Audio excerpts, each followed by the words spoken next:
అందరికీ నమస్కారం. మా ఛానల్కి మీకు స్వాగతం.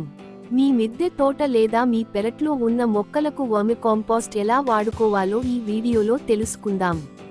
మీరు మొదటిసారి మా ఛానల్ చూస్తున్నట్లయితే సబ్స్క్రైబ్ చేయండి. గులాబీ, మల్లె లాంటి మొక్కలకి 100 నుండి 150 గ్రాముల వరకు మొక్క మొదట్లో లేదా కుండీలో ఉన్న మట్టిని కొంత వరకు తీసి కంపోస్టు వేయండి. ప్రతి నెల రోజులకు ఒకసారి వేయండి.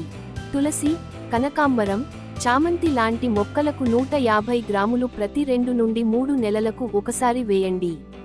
మొక్క మొదట్లో ఉన్న మట్టిని కొంత తీసివేసి వేయండి. మందార మొక్కలకి 250 గ్రాములు ప్రతి 3 నెలలకు ఒకసారి వేయండి.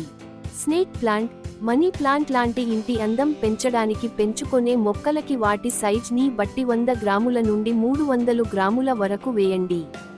కుండీలో పెంచే మొక్కలు అయితే మాత్రం ఖచ్చితంగా వేర్లు కదలకుండా మట్టిని కొంత తీసివేయండి. నేలలో నేరుగా పెట్టిన మొక్కలు అయితే 1 సంవత్సరం లోపు వయసు ఉన్న మొక్కలకి 100 నుండి 250 గ్రాముల వరకు వేయండి. సంవత్సరం పైన వయస్సు ఉన్న మొక్కలకి 500 గ్రాముల వరకు ప్రతి 3 నెలలకు ఒకసారి వేయండి. నేలలో పెట్టిన మొక్కలకి వేసినప్పుడు మొక్కల వేర్లు డిస్టర్బ్ కాకుండా మట్టిని పొక్కిలించి ఎరువు వేయండి.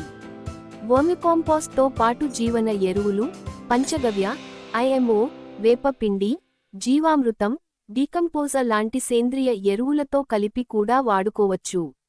మరిన్ని వివరాలకు మమ్మల్ని సంప్రదించండి. నాణ్యమైన వర్మికాంపోస్ట్ మా వద్ద అందుబాటులో ఉంది. ధన్యవాదములు. మా వీడియో నచ్చినట్లయితే లైక్ అండ్ షేర్ చేయండి. సబ్స్క్రైబ్ చేయడం మర్చిపోవద్దు.